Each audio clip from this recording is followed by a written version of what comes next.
દર્શક મિત્રો, જી ન્યૂઝ ગુજરાતીમાં આપનું હાર્દિક સ્વાગત છે. વડોદરા જિલ્લાના સાવલી તાલુકાના પિલોલ ગામ હિન્દુ ધર્મના પાવન પર્વ અવસર મહાશિવરાત્રિના સમગ્ર ભારત દેશમાં મનાવવામાં આવી રહ્યો છે. પિલોલ ગામ ખાતે દેવાધિદેવ શ્રી નીલકંઠ મહાદેવ મંદિરે ખૂબ જ આસ્થા અને શ્રદ્ધા સાથે ભોળાનાથની 4 પ્રહરની આયોજન કરવામાં આવ્યું હતું, જેમાં ગ્રામજનોએ શ્રદ્ધાભેર મોટી સંખ્યામાં જોડાયા હતા. તેમજ ગામના આગેવાનો તથા નવયુવાનોએ પૂજામાં ભાગ લીધો હતો. આ પ્રસંગે સાવલી તાલુકાના લોકલાડીલા યુવા ધારાસભ્ય શ્રી કેતનભાઈ ઇનામદાર તથા ગ્રામજનોની હાજરીથી ભક્તિમય વાતાવરણ બન્યું હતું. તાલુકા સદસ્ય માજી દિનેશભાઈ પરમાર, પિલોલ ગામ પંચાયતના માજી સરપંચ વિપુલભાઈ પરમાર તથા ગામના વડીલોએ ખાસ ઉપસ્થિત રહ્યા હતા અને સૌ ભક્તોએ દર્શનનો લાવો લીધો હતો.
હા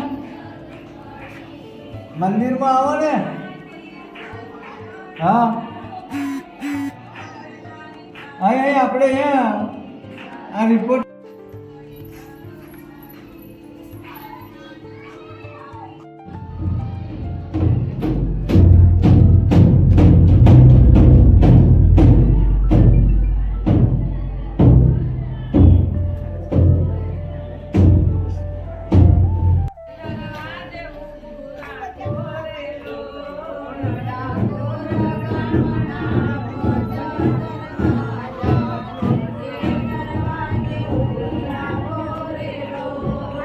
અમારા ગામની અંદર આ નીલકંઠ મહાદેવનું મંદિર જૂનું હતું તોય અને અત્યારે નવું બન્યું તોય અમારા ગામની અંદર અમારા ગામના બધા યુવાનો વડીલો ભાઈઓ બહેનો બાળકો બધા જ આ મહાશિવરાત્રિના પર્વની અંદર એટલા બધા ઉત્સાહી અને એટલા બધા મહાદેવના ભક્ત અને મહાદેવના લીધે અને મહાદેવના એવા આશીર્વાદ છે મહાદેવના કે અમારું આખું ગામ દર વર્ષ શિવરાત્રિનો પર્વ આવે એટલે 15 દિવસ પહેલાં 20 દિવસ પહેલાં 1 મહિનાથી આની બધી ઉજવણીની તૈયારી થતી હોય છે અને અમારું આખું ગામ શિવ ભક્તિની અંદર એવું જોડાયેલું છે કે જેનાથી આ અમારા નીલકંઠ મહાદેવની એવી અસીમ કૃપા છે અમારા આખા ગામ પર અને બધા સુખી શાંતિથી રહે છે અને આવો ને આવો આ તહેવાર આથી હજી આગળના આગામી દિવસોમાં પણ ઉજવતા રહીશું. હર હર મહાદેવ. આપનું શુભ નામ? મારું શુભ નામ હરીશભાઈ રબારી પિલોર.